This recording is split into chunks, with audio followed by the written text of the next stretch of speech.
বন্ধুরা, আজকে হচ্ছে হ্যাপি সানডে। তাহলে সানডের লাঞ্চের মেনু নিয়ে চলে আসলাম। তাহলে চলো আজকে কি কি হয়েছে তোমাদের সাথে শেয়ার করি একটু।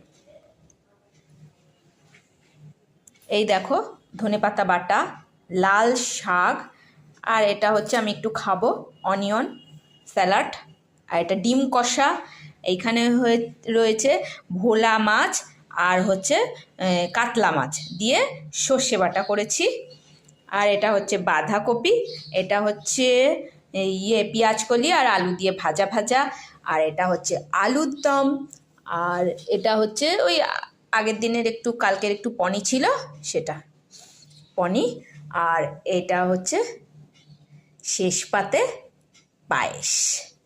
তাই বন্ধুরা, আমার লাঞ্চের মেনু কেমন লাগলো তোমরা কমেন্ট করে অবশ্যই বলো। তাই আজকের মতো বিদায় নিচ্ছি, ফিরছি আবার একটা নতুন ভিডিওর সঙ্গে। তোমরা সুস্থ থেকো, সেফ থেকো, ভালো থেকো, টাটা।